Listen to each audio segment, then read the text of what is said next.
especially it's interesting because it happens to be Diamond Jubilee session of Leadership Leaders Lecture from TimesPro. And we couldn't have thought of two wonderful individuals. On one side, business individual, other one is somebody who is driving the mindfulness of thought leaders. I think that's a great combination that we're looking at it. And I'm sure you will agree with me when we go through the proceeding of this wonderful lecture for the next few minutes. Now, before I hand over the platform to both of them, let me have the pleasure of introducing both of them. Sri Anish profile, I think you must have seen it, and those of you know him, I think he's one of the most sought after speakers, and also not just speakers, speaking at various events, but also TEDx and also corporate events. And most importantly, he's one of the most sought after corporate advisor, not just for driving their P&Ls, right, but also for making sure that they will be initiated into something with which they can do better P&Ls, right? So that's what Sri Anish is for you. But nevertheless, he's a visionary, spiritual leader, author, and a proponent of the Indic thought. A former senior corporate executive and entrepreneur, Sri Anish moved to the Himalayas after co-founding his last company, People Strong. After over a decade of intense sadhana, Sri Anish was guided to move back into public life to work towards spreading the light of inner wisdom and uplifting collective human consciousness. Sri Anish has initiated a spiritual community in the Himalayas called Saadho Sangha. He also created a nation building initiative through a teleseries named Sone Ki Chidiya. Sri Anish's other initiatives are in the field of holistic education and well-being. Absolute pleasure having you, Anishji, and I'm sure all of us are going to be enriched with your thoughtful wisdom and illustrious experience as well. And also let me have the pleasure of introducing to all of our guests, Mr. Sunil Sood. Sunil Sood is a very rare breed of intellectual what is a depth as well as business acumen. Like I said, it's a very rare combination. And as a chief business officer, Sunil has steered the online executive education division to be one of the fastest growing verticals in the organization. That is TimesPro. Homing in on more than a decade of experience as sales, marketing, and business development leader in the edtech sector, Sunil instills an enterprising and result-oriented sagacity into his role, identifying the urgent need for upskilling among management and technology professionals who are the primary drivers of the future trajectories of their organizations. Sunil's vision for TimesPro focuses on facilitating ingenious solutions to enable executives to be future ready for the ever-evolving business needs. An alumnus of V School, Mumbai, Sunil has over 16 years of professional experience, including senior management roles at Genius Pro School, Metro Cash and Carry, the Times Group, and Vodafone. And I'm sure we're going to have a wonderful fire chat between both of them, and let us welcome both of them to this wonderful event. Over to you, both of you. Over to you, Thank you, Sunil. Nagendra. Thank you, Nagendra.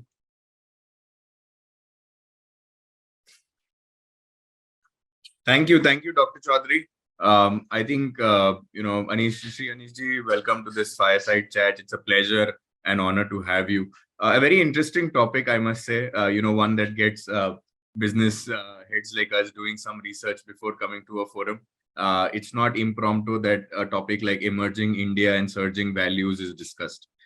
So thank you for making it to the Diamond Jubilee Leadership Levers lecture celebration. I want to start off this session by quoting, the country. And when I say the country, I'm talking about the address of the Honorable Prime Minister to the US joint session of the US Congress.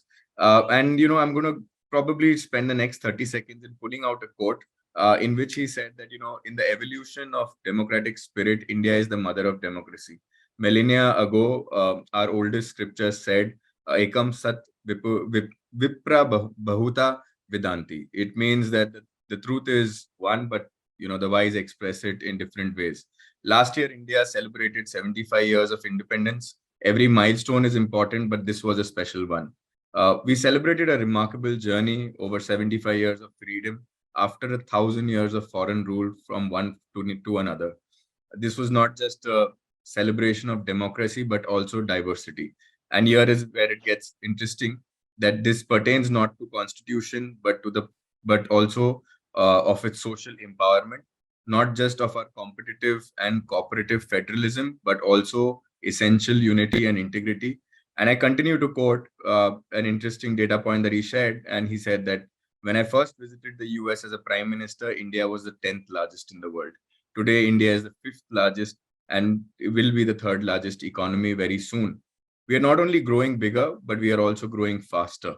And then he went on to quote saying that, there's sabka saath, sabka vikas, sabka vishwas, and sabka prayas.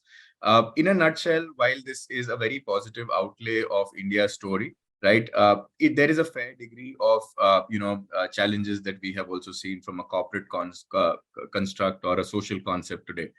So for the next few minutes, what I will aim to do, Sri Anish ji, is bucket our discussion into four essential threads. One would be talking about brand India. The second would be aligning business practices to brand India. The third would be around sustaining emerging India's sustaining the growth story of India as we call it. And lastly, we will touch upon the 1,000-year secret formula that you speak about. I did my research on your quotes too, right? And very interestingly, let me start by quoting you, and it says, it's time to raise our collective consciousness and to create new humanity on earth. My first question, right? Why and how did you realize the need for new humanity? And what role do you visualize for India, at a global level on the well-being scale today? Yeah. First of all, thank you, Sunil, for having me on this show. You guys are doing amazing work, and I'm very happy and elated to be here with all of you and to all our viewers today. Now, Sunil, when I wrote this quote, that it's time to raise our collective consciousness and to create a new humanity, my vision of new humanity is where every individual is operating from a deeper understanding of life and not necessarily from an individualistic understanding of life. To give, if we continue to operate from this base of that I'm a single unit, and as a single unit, I need lot of interdependence. If the whole world today, every person on the world says that I want an independent car for myself, for an example, we are over 8 billion people, and a car for everybody would mean over 8 billion cars. And you know how many cars today we have in the world? We have about 1.4 billion cars. We already know the status of Bombay, Delhi, Bangalore traffic, and all of that. Imagine if we have 8 billion cars, with, of course, our share of that in India, what would be the situation? So I think that's where this quote comes from, that we need to operate from a collective understanding. We cannot afford, Earth cannot sustain, our country and our business ecosystem also cannot sustain if we will continue to think as an individual unit. You would know that, I think this was just 2 days ago, the UN chief made a very scary remark. And he said that from global warming, the era of global warming is over. From global warming, we are entering into global boiling, and there's no turning back. And that's where this understanding comes from, that we all need to think, feel, behave as a collective, no more as an individual set. So, and I would say, India has a very special role here, Sunil, to play. If I look into the history, we were famous for, let's say, spice trade, right? Now, spice trade was just not about business. Do you know, when we were all growing up, our kitchens, our grandmothers, our kitchens were our first dispensary or hospital. Why? Because these spices were life-saving, life-enhancing. They cure almost everything, right? So I think India can add tremendously, not just to the flavor, but in the well-being of the whole world. And I think this term that we are hearing these days, India being Vishwa Guru, I think it's quite an old phenomenon. It's just that last couple of thousand years we were detract from this, and we're just trying to regain it, because this was our position, say, about 2,000 years ago. We just lost it. We are coming back to it. It's not a new phenomena. Right. Another example on this I would share before we go forward. When this the whole corona wave that we were seeing, Sunil, I read a report that China during that time jacked up the prices overnight of oxygen concentrators and PPE kits significantly. And while India, looking at the well-being of the world, we shipped free vaccine to 98 nations. So that's been our position historically and in the current times also. So that's the role we are going to play now. Yeah, I mean, and it's beautiful, right? And when we talk about the G20 meeting on climate, that was probably what surprised me the most. That was the only one where a joint dialogue wasn't made at the end. So Yeah, it remained inconclusive, right? correct. But yes, the story from Haldi Wala Doodh to Golden Latte, India is contributing Correct. everywhere. Let me put it that way. Sri Anishji, your life has been, inspired by many spiritual leaders, or influenced to a certain extent too. We talk about Swami Vivekanand, Rumi, Jesus, Krishna, and you've quoted them and their learnings from time to time.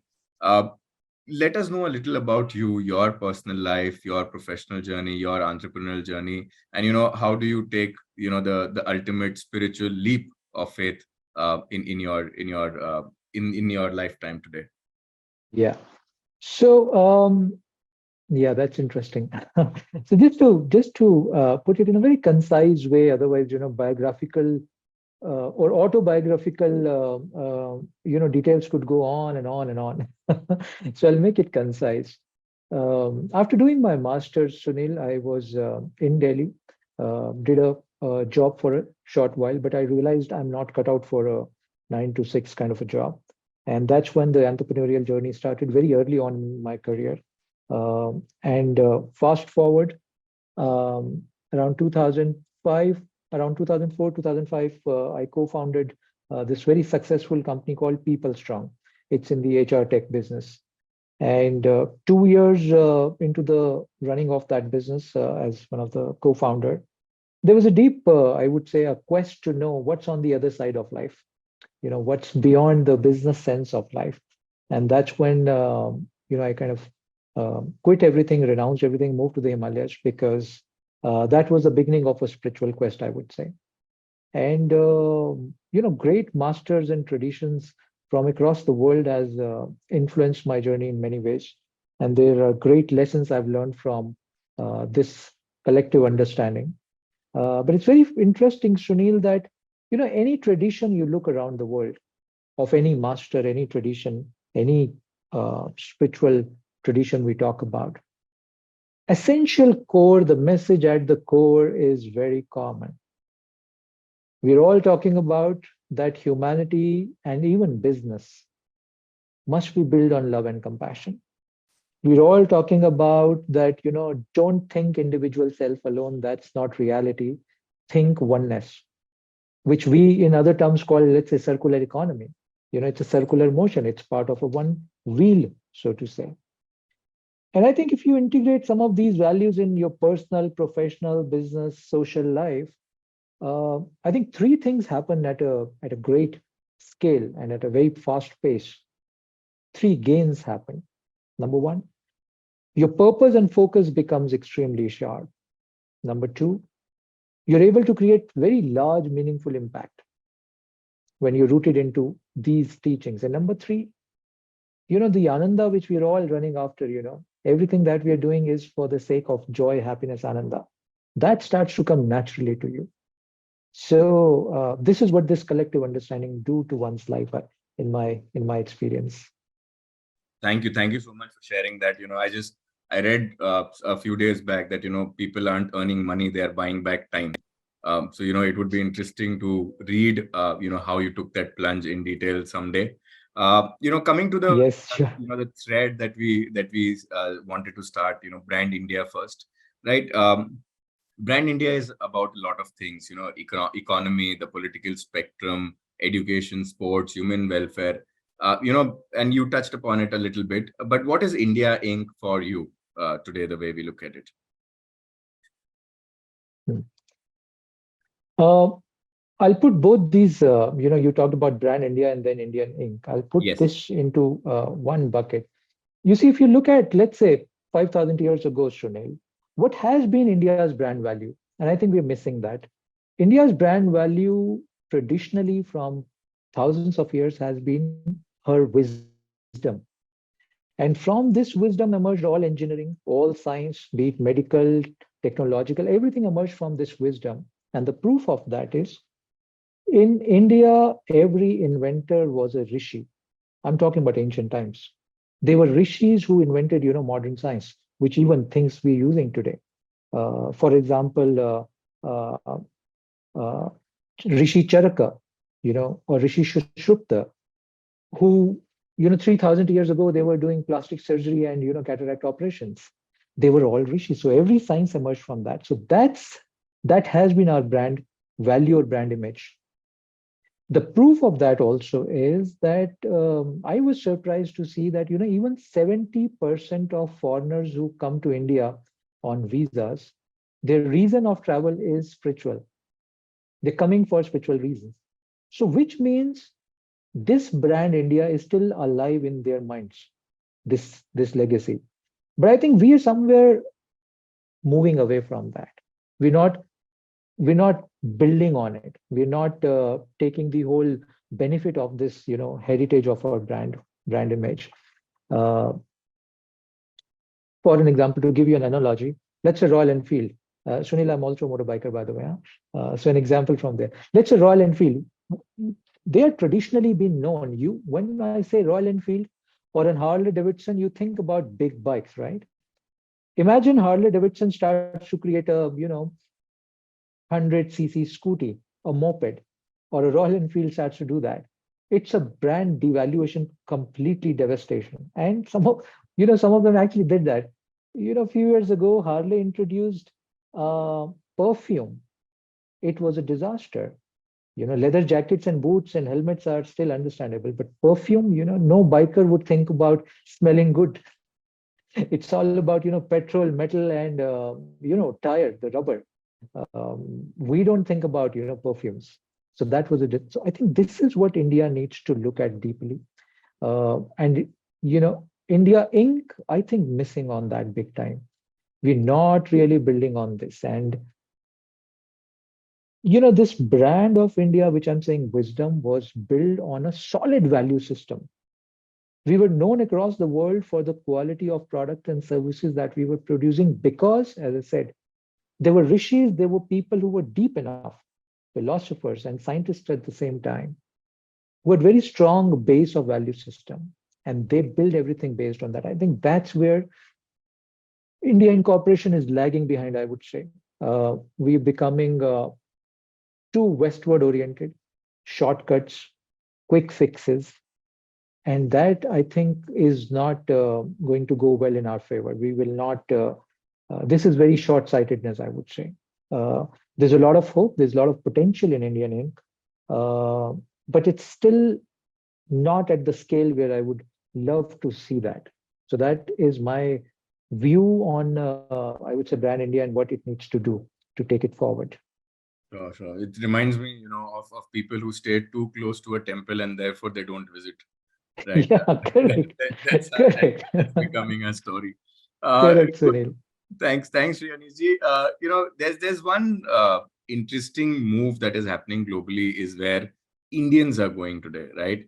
Large companies, Microsoft, Google, IBM, Chanel, all headed by Indians. We have two people heading the World Bank in the last few years, Ajay Banga and Geeta Gopinath, right? In very senior positions. What does this indicate to the rest of the world? Is it that Indian talent is being embraced, and how does hosting Indian talent in these highest positions affect brand India, for example? Um, See, when I see that, Sunil, few things emerge very clearly. One, the world has started taking us seriously. Yeah. So that's one thing which is happening. Second, I think we are gaining our due in the world stage, which so far we were not able to or not allowed to. Yeah. Uh, Three, a certain respect for our intellect we are gaining that. The earlier era of industrialization, we were not gaining respect. People were coming to us for cheap labor. You know, now the world is coming to us because of our superior or developing intellect. And I think we're gaining a lot of respect in the world stage because of that. But there's a line of caution here. And that, let's say if I'm studied at Harvard in the US, and then I'm picked up by one of these large international cooperative movement or institution, it's my whole mindset is still not Indian anymore. It has become westward oriented. Of course, based on my intellect, I'm picked for a certain job. What I would like to do in this case is people of that stature, when they land up in jobs like that, can they display India's value system there? Can they display elements of India's original brand, as I'm saying, spiritual wisdom? If they do that, there's a very strong mark. That's when we are leaving a very strong mark on the world stage. And that's when the world will start to come to us. We won't have to go to the world. The tables will turn. So I think we're still one step below that. Sure. I don't think, Indian institutes are trying to do their fair job.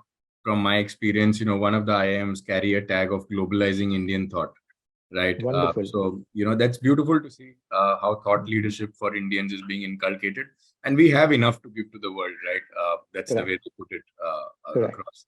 What do And you, just to add on to that, Sunil, for an example, uh, most of even today in MBA, most of the curriculum, when they teach you, let's say, some management concept or a philosophy or a new management jargon, it's largely coming from a Western influenced thought. And I'm saying that if you look deeply into that, you will be very surprised to see there's a deep Indic element into the any new management philosophy, be it, anything. Just to give you an example of that. Uh, in some of the metros, there are new schools becoming very famous now. They are called, since you have some experience in the school, you must have heard about it, Waldorf Education School, Steiner Waldorf, right? Yes. And they're becoming rage, and it's about progressive education, it's about integral education, and so on and so forth. And I was reading something about Rudolf Steiner himself and where did this whole thought came from. He did mention in one of his writing piece that he read Indian Vedas in detail. He looked at ancient India's Gurukul system, and that's when he thought about a new education system from Germany, and the world of education system was created. But in the cities, in the metro, it's coming from as a German labeled education system, right? I think this needs to be turned now. Yeah, and I think the proof of the pudding is that this education system has churned out leaders in countries where this education system, our education system does not exist. And what we are trying to do is that pick their education system and get it back to India. So it's quite questionable in terms of where the flow is. But yeah, one of the researchers that I met, and he said that an entire MBA can be developed from only a Mahabharata if you were to read it in detail, and there are all aspects to it, right? So interesting. What are the kind of challenges you see here, right? Because we did talk about the gaps that are there, and let's say we are to do it. What are the challenges, and at a global level that we see for this brand India? Let's say from a decade, from a next decade point of view.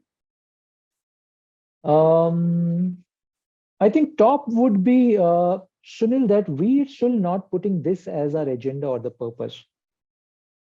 Establishing brand India again on the world stage. I think if we don't do that, we will again be taken for a ride. We will still be used only for our limited known skill set and not for the whole iceberg, which is still under the water. So that's one. Two, the challenge is our short-sightedness. When I interact to a lot of leaders, I see that their worldview or their vision is not too huge. I think somehow we are scared to have a huge vision. We only look at so I these days I give an analogy. Most of us are looking at nano. Some of us grow, we start to look at micro, but very few are able to look macro. And macro is, I'm saying huge, and the point here is, why is the fear of looking, visioning, thinking macro at cosmic scale? Will we be able to do it or no is a different matter. Let's at least think that. So I think the challenge is we're not thinking that number. And so another challenge I see because of this short-sightedness is lack of fairness. We still feel our skin is not in the game completely, or it doesn't. If you're watching me, I'll behave differently. If you don't watch me, I'll behave completely differently, and that's where the integrity issue is. And we have still not learned that because we've not dug deep into our own historical perspective, our own deep tradition. If we do that, I think there'll be I think, Sunil, there's a big revolution waiting to happen for the good of India. For the good of India. Yeah. But these are some of the top challenges I see. Sure. And it's beautiful, right? Integrity is always what you do when no one's watching you in the room. Correct. So Exactly. we as a country, we need to build on it, right? Yeah. Because we are behaved under circumstances, Correct. right? So that answers a little about brand India, not and why doesn't brand India realize its full potential, right? But I'm going to jump onto the next aspect of business practices that we talk about. What are these unique business practices that possibly can help us sustain and catapult the brand India story as we move ahead? Correct. Quick things on that, Sunil. Uh, Pardon me by saying that, I'm kind of little agitated of what happened to us for 300 years during the British time. I'm still agitated because of that. And there's a reason. This whole idea of survival of the fittest, we think came from Charles Darwin. Actually, the whole idea was Herbert Spencer, and Charles Darwin borrowed it. But I think this whole idea was flawed. This is not how nature works. This is not how the laws of nature work. Laws of nature are built on cooperativeness, not survival of the fittest. This was a wrong understanding imposed on us. And we've thought this as a reality, and we're building our businesses based on that. Absolutely wrong. What we're doing is, in the name of business, I'm snatching your pie. You're trying to snatch my pie. We're not cooperative. You're losing resources, I'm losing resources. You're losing sleep, I'm losing sleep. Is that an intelligent way of doing business? Absolutely not. We're fighting among ourselves. Yeah. Now, it is happening because this whole philosophy of survival of the fittest came. I think this was a pure bad imperialistic view. In nature, if you see, Sunil, and I love to spend a lot of time in nature. You see, under the earth, the trees have a phenomenal network of roots, trees of different species altogether. They communicate with each other. They send out nutrients to each other. If one tree is sick, the whole community will come and send nutrients through their roots to that tree. So they support each other like nobody's business. And I'm saying they're from different species of trees. They're not from the same species, but they're not competing. And this is something we need to deeply look at, think about it. Just to give you another example of that, have you heard about, Sunil, a wonderful thing called Seva Cafe? I think it's in Ahmedabad, right? Ahmedabad, Now yes. that's built on cooperativeness. That's built on the trust that essentially human beings are fair and good. The whole concept is built on that, right? To give you another idea of that, did you know, Sunil, that a few years ago, Tesla Motors, Elon Musk, uh, opened the IP of their battery design? Yes. Yeah. Now, battery is the soul of any electric car. And Elon Musk opened the IP of the battery. You can go online, check on their website, the design of the battery is there. Why? Why was he not thinking about survival of the fittest? No. He understood somehow, Indic thought that it's about cooperation.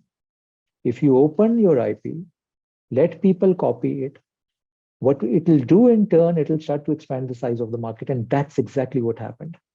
The size, people started adopting, more people started creating electric cars. The whole responsibility of marketing electric car was not on Tesla anymore, but they always had an edge. So they tend to benefit by this. So I think this is something which Indian companies need to really look at deeply. And This will create a new story for India if we start to, look from this perspective. And give another short example before we move on, Sunil, on this. Kautilya, Chanakya, when he wrote Arthashastra, he wrote a very beautiful line about tax collection. He said, you should collect the tax as a honeybee goes to a flower and collect the nectar.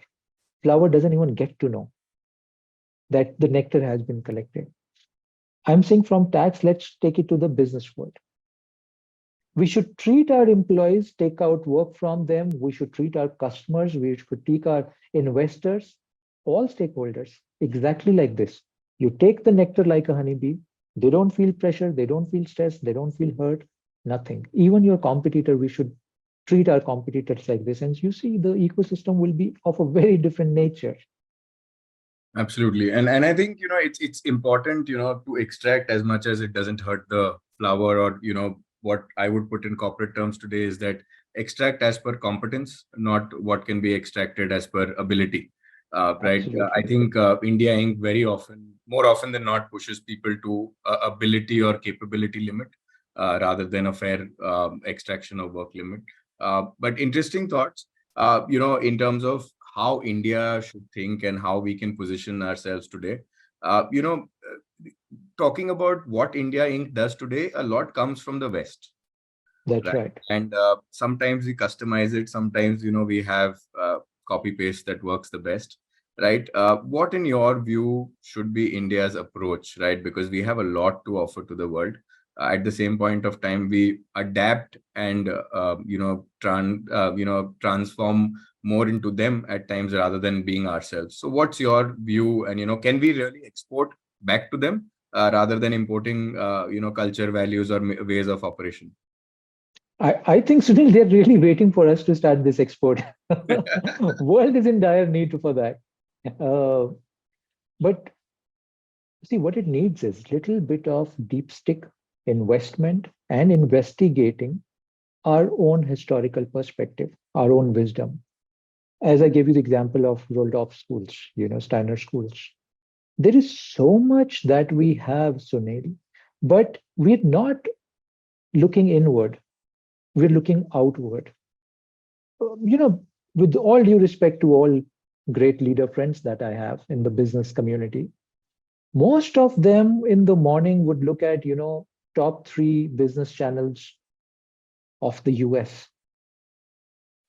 And rarely they would spend time in their own, Indic knowledge systems. Because unless you dig in from there, you learn from what the heritage has to offer you, what the wisdom has to offer you. You think you have nothing. But we're forgetting that, tell me, okay, this is interesting. Why did British Raj or East India Company came to India? Why? There was something deeply valuable. Our natural resources, our abilities of handicraft, our political systems, right? The wealth that we had created based on our wisdom. If they came for that, which means there was deep wealth of not just material wealth, but also wisdom wealth. Yeah, if you look into the history, they also took a lot of wisdom wealth from us. We're still not learning from this. I think because we want quick fixes. No, you just go on Google, see, okay, what's happening new in Harvard. And let's copy that. I think what's also important is how information is being disseminated. Right. I think Indians, and rightly so, in a couple of instances, you touched upon how India, not only India Inc., but even Indian history traditionally has not been published or rather well circulated. That's right. And that's one of the challenges. On the contrary, even non-sustainable, thought processes have been widely circulated, and therefore they become, the narrative or a rule at some point of time. Very quickly, in the interest of time, just jumping to how do we look at business, or value-driven business houses in India, right? It's something where we see businesses differentiating themselves one from another, right? Can these business houses leverage on, ancient or very sublime Indian heritage to differentiate globally? You partly answered this, but from a business house perspective, is there something that we can take back to our boardrooms? I think definitely, Sunil. I mean, just to Let's take just one example on this. Yeah, the example of Tata's. So first, let me touch the philanthropic part. In last 100 years, Tatas have been the largest, the biggest philanthropic entity on the world stage, much bigger than what we talk about Bill and Melinda Gates Foundation and all of them put together, $102 billion, right? The next foundation of the US, which has done philanthropy, is about 60% lower than this. Yeah. So we've done it in the past. Tata's introduced Provident Fund, medical, employee welfare schemes when government even did not talk about it. I'm talking about 1890s or 1870s. Where did this come from? Why did they think about it? Because I think these generations, they were more glued to our own cultural values. Tata's had no pressure to introduce that from any government agency. It was the identification of the value system that this nation had. And they integrated that with the business. Now look at the result. Even today on the global stage, forget about just India, global stage, I think from India, this is one of the most respected company on the world stage, right? One of the most. There are so many other companies.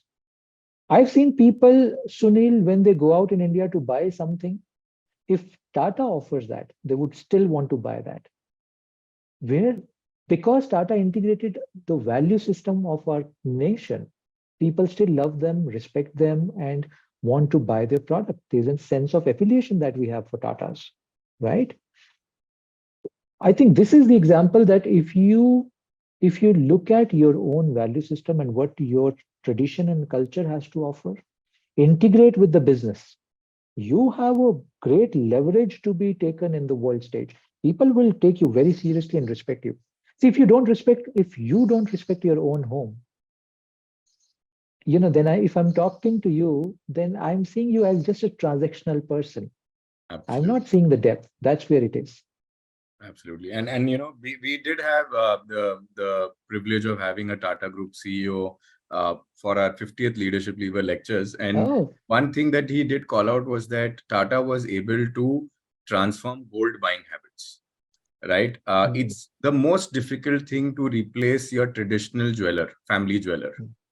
Because women will, not buy from anywhere else, assuming that most of the jewelry purchases happens through women. But what they're saying is that Tanishq showrooms today are full, right? That means that the trust of Tata has sublimed into the brand. Wouldn't have happened with any other brand, or multiple brands have tried and failed. So fair enough. I think I'm connecting the dots and enriching myself. Thank you, Sri Anish ji. Sri Anish ji, India's growth story has been, for the last 2 decades, has been evolving, or rather now accelerating, right? However, with the current situation, there are two things that I want to ask you here, probably that can be answered together. One is that how do you see education systems, the government and civil society coming together, right? And secondly, in this deglobalization era, right, where today China, the COVID crisis forced us into one form of, so the supply chain disruption that happened, the Russia conflict has forced us to think differently, right? Do you see prospects for India to emerge? One, through a value system change that we are talking about. The second, through, these political and economic escalation sanctions, as we call them, and the India story to emerge. Very interesting. I think this is a great question, Sunil. Now let's look at very, very, very carefully. This is extremely important. You see, the strength of a nation is dependent on the strength of its culture. And the strength of a culture is always dependent on the strength of the education system. That's the root. And the strength of an education system is dependent on the strength of the teacher. Now, this is how this pyramid works. I think, education institution has a huge, huge role to play, whatever we've talked about so far. If our education systems are not in line with this, then this is just a talk. If this has to happen in next 10 years, the education system has to really take lead. I know there are a lot of challenges. I talk to a lot of universities and this challenge and that challenge. Challenges have always been there. But education system need to realize that you are creating nation builders. You're just not creating salaried people or entrepreneurs who are looking at micro self gain of their next exit. No, you're building nation builders. Think from that perspective. And thankfully, the current regime is quite in line to transform or upgrade the education system. Uh, with this, I'll enter into the second thought that you shared. The whole geopolitical crisis that we are seeing. See, the advantage India has today is the local market. Again, I'll go back to East India Company. They came to India for our natural resources. That's still our strength. They came to India for the handcraft, which actually built the village economy. We still have that. Lot is lost, but we still have that. And they came to India because they thought when they will set up kapra mills in England, they'll be able to send cheap kapra here because of the local market, right? Have these conditions changed? No. India still has a very huge local market. So I think we are in a way shielded, Sunil. No matter what happens in the world scale, we still have to take care of 1.4 billion people. And that's huge.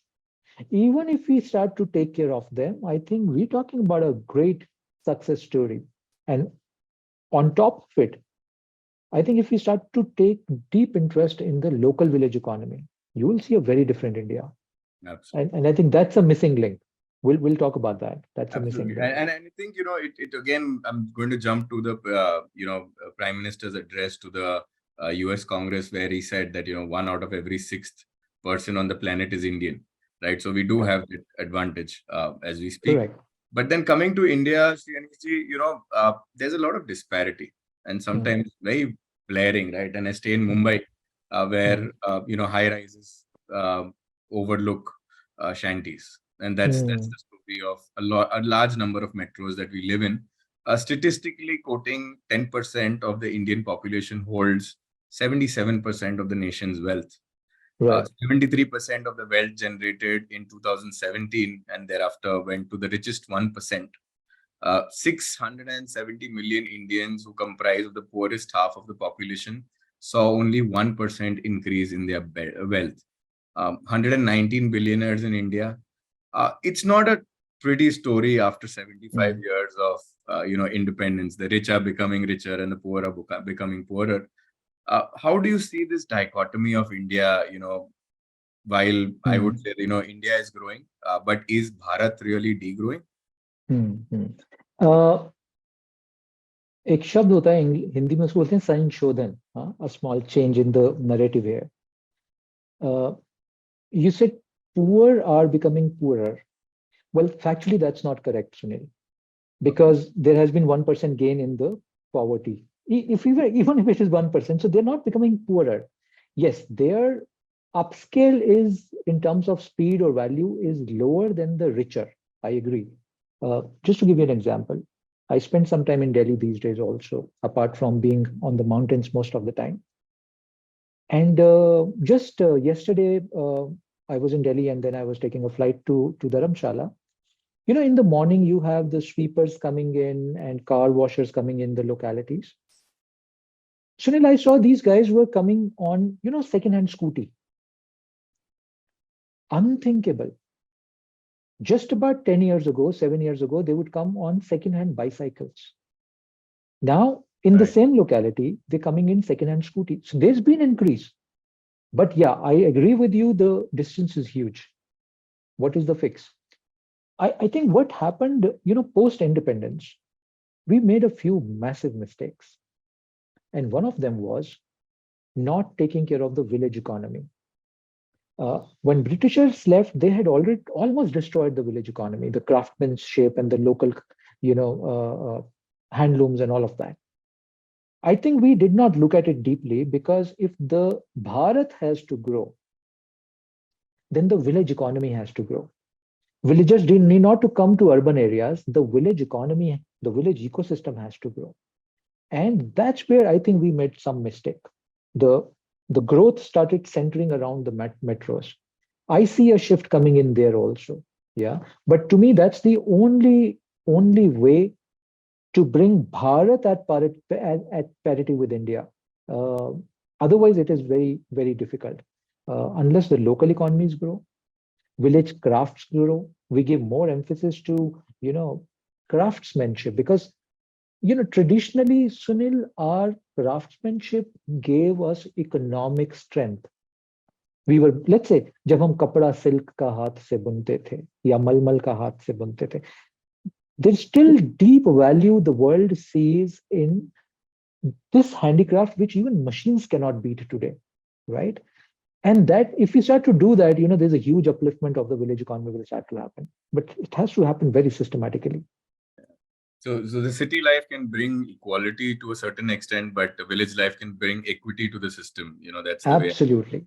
Absolutely. Very well put. Very well put, Yeah. Sunil. Thank you. Thank you. And Sri Anish, I'm not going to let you go without asking you about the 1,000-year-old secret formula that you talk about, right? Right.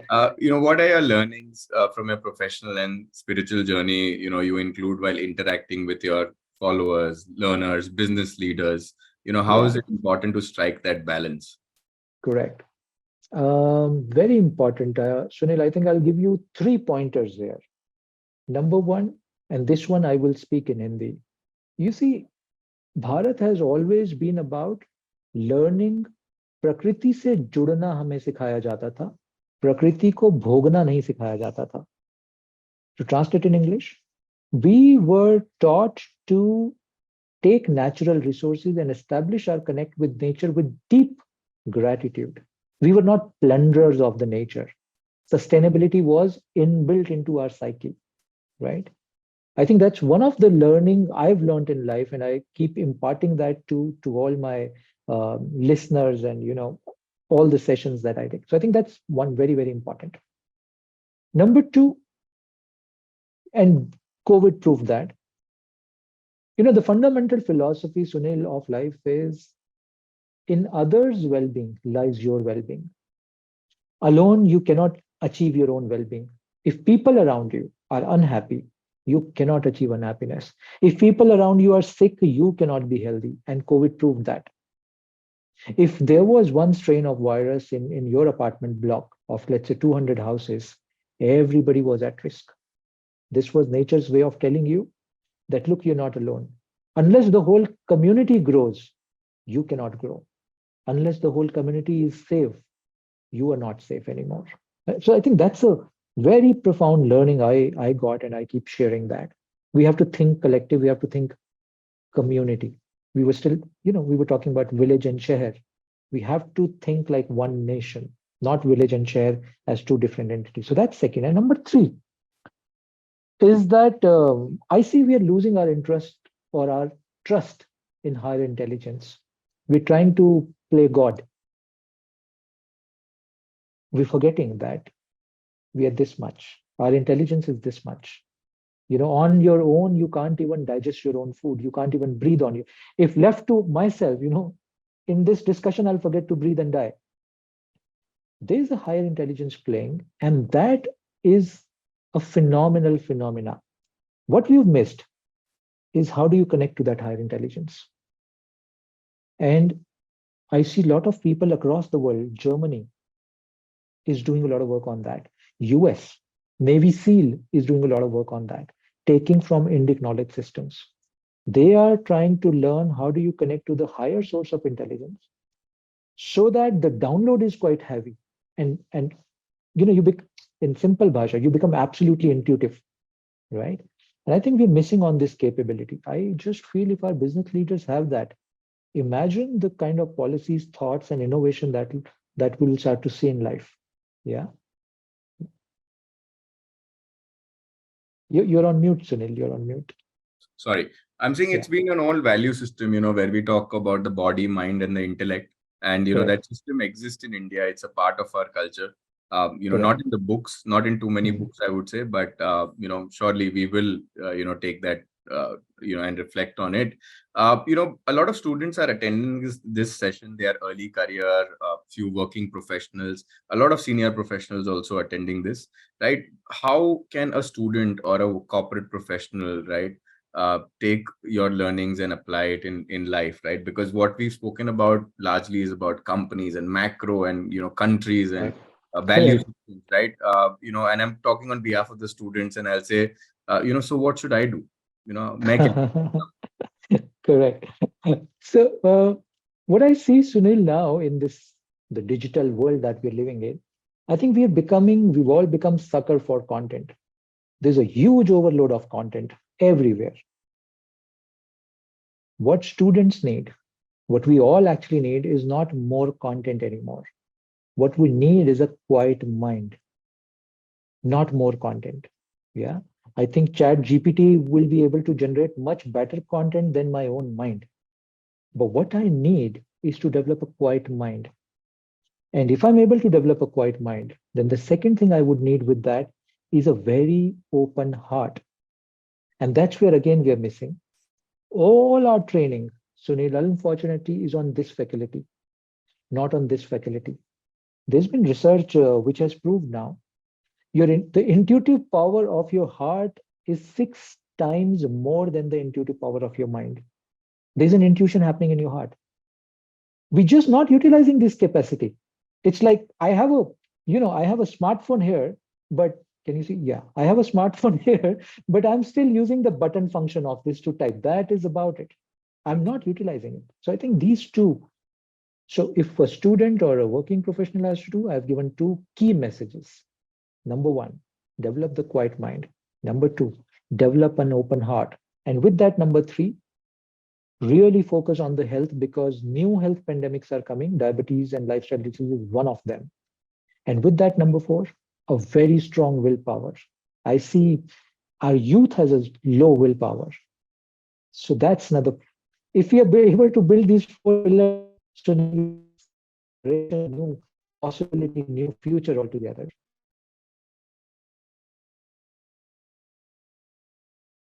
So, uh, Yeah, Anish, Sri Anish ji, one of the things, about intuition is beautiful, that they say that, if you toss a coin, the probability mathematically is 0.5 of a heads or tail, but intuition wins and the probability is higher. And the toss of the coin is completely uncontrolled.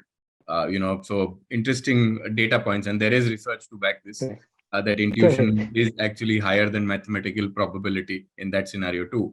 Talking about the importance of self nurturing, rediscovering to true self. Buddha's teachings. I think okay, Buddha's teachings and the power of observations. Right? Have people and professionals forgotten to use these learnings in a way that can be invigorated to their life or their way of life today? Can you share a little reflection on that, if time permits? I know we are almost out of time. Correct. So just a quick thought on that, Sunil, is that, whatever I've shared so far, all our listeners know it. It's not an IP, right? Now, the problem is in the crucial moment in your life, you forget this. That's where the problem is. It's like, do I have to tell you that eating fried food as snacks is not good for your health, right? No. But when you're deep into your working, you forget all of that. You manage people, right? And we start to consume that. The point here is constant reminder. This knowledge that we've just talked about, all of us need constant reminder because this is just not one-off thing. That today I've told this to somebody, and now for the rest of his or her life, they will remember it and practice it. No, it has to, somebody has to knock you on the head every few days saying that, look, remember we talked about this? Remember we talked about this? And slowly it starts to get ingrained in your system and you start to practice it. I think that's what is needed. Regular knocking of this knowledge as a constant reminder. Human beings work on reminders, by the way. Yeah. You don't remind, you forget everything. Yeah. Absolutely, absolutely. We had to calendarize this, right, for all of us. Correct. One Correct. last question, Sri Anish ji, before we let you go, and we are out of Yeah. time. Is tell us a little more about your new initiative, Sone Ki Chidiya on Doordarshan. Right, it's about to Uh, go on air in the coming month. correct. If you can, a little curtain raiser would be great. Correct. So what we've done, Sunil, uh, I saw people are losing sense of pride for their own nation in India. They're losing sense of belonging. And they're losing it because the historic perspective we do not know, right? Uh, and the rich value that we had, we've kind of forgotten that. So this series is like a reminder. Each episode is talking about one particular aspect of Bharat, why this was strong, what were the data points factually, how that got destroyed, and not just that. What can you and I do as common people? What are the 5 things that we all can do to revive it? And these are actionable, very easily doable. So we're building 7 episodes on that. It's going to go live on in next month in August. And with that, we've created a very powerful song, Sunil. I think this should be launched in about a week's time, Wow. and this will become we're calling it Anthem of Awakening for India. Yeah. So the title is Jai Bhavani Bharati. You will very soon listen it on all radio channels and all social media channels, and it will give you goosebumps knowing things about your own nation. Yeah. Really look forward to this. Sri Anish ji, thank you so much, for a very candid chat. It's wonderful to have an experience, me and the other working professionals, talking beyond P&Ls, talking beyond business ideas, product developments, revenue and expenses. It's a whole new perspective about how you think about yourself, how emerging India and surging values need to be, accounted for today in daily thought processes. I'm enriched, right? And I'm sure our learners are too. Thank you so much for your profound thoughts. Dr. Chaudhary, over to you. Yeah. Thank you. And thanks, Sunil. I enjoyed this conversation, by the way. Yeah. It's beautiful. It's beautiful. Look Yeah. forward Really to, enjoyed that. maybe a couple of more. And, if there's a room for interaction, I would really want to meet up. Thank you. Sure, we'll do that. Yes, thanks, Sunil. Yes, Thank you. Dr. Nagendra. Yeah, thank you so much, Anichi, and also Sunil. I think I'm just tempted to say it's nothing less than a mini satsang kind of thing, right? That's what it is like. But I think, like Sunil said, I think there's a scope for the bigger things, maybe at your place at some time. But I think that will be even better, imbibing the place itself.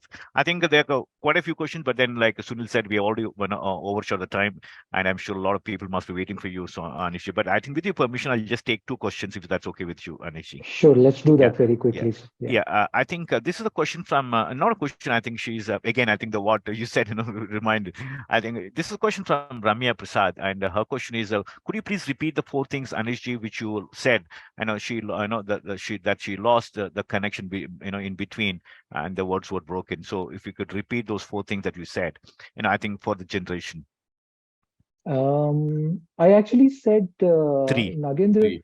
a couple of things as 3, 4.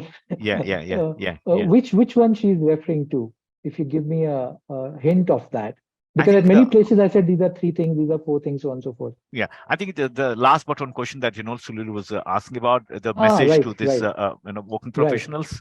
Correct. Yeah. So the first one of that is that we have to learn to deal with nature with deep respect and gratitude, and not as plunderers. This will create a sustainable balance. In Hindi, I said, हमें हमेशा से प्रकृति से जुड़ना सिखाया जाता था, प्रकृति को भोगना नहीं. जुड़ना means when you're connected with nature and still taking from nature, but in a very respectful and gratitudinal way. And bhogna is plundering. We were never taught plundering. Well, I see a lot of world, especially in the West, there's a whole attitude of plundering. Yeah. In Bharat, that was not the case. So I think that's number one thing that we have to keep in mind. Yeah. Number two was your well-being is dependent in the well-being of others around you. You're not a singular unit. And I said COVID proved that. Because if anybody in your building apartment was sick, you knew that you're going to be sick very soon. So in your well-being lies my well-being. If I understand this philosophy deeply, Ramya, then I will be extremely compassionate, and I'll always be looking to invest support in your life also, because I know indirectly I am also getting enriched in the process. So our well-beings are deeply intertwined. It's not myself, I, me, and myself well-being alone. So that was number two. And number three was there's a higher intelligence working for all of us. We have to start to learn again to trust this higher intelligence. How do you trust in the higher intelligence? Quieten your mind, be more intuitive, and you will see the higher intelligence of your own body will start to speak to you. Let's say if there's any ailment or discomfort in the body, you won't even have to go to a medical doctor. Your own body's intelligence will speak to you. You go to a forest, just quieten your mind, and the intelligence of the forest will start to speak to you. In the morning, you quieten your mind, and the intelligence of this entire Prakriti will start to speak to you and give you ideas for your work, for your presentation, for your family, for your career, for your profession, everything. I've tested it. There's a lot of work in the US being done. I said Navy SEAL, the highest force of the US, is working on this. There are universities in Germany working on this using Sanskrit language, just to make sure how do they connect or access the higher intelligence. I'm calling it the intelligence of nature. These are the three things. If you practice it, the world is at your command. Almost the world is at your command then. Yeah. Remember, one person is not small. One person can bring a whole lot of change, provided you do these three things. Yeah. Thank you, Anish. I think last question for, and again, it's coming from Ramya herself. And her question is, I had been on Amarnath and Himalayan trip recently. I could learn a lot, understand the lobby in the tourism. So I feel spiritualism should not be at the last stage of life, but at early stage of life. What is your opinion on this? Absolutely, Ramya. I am 200% with you. Without disrespecting anybody, I'm going to share a thought that I wrote as a quote, but we never published it. We thought some people might get offended, but I'm going to share the thought with you, Ramya. There is no enlightenment after retirement, by the way. Yeah, that's the thought.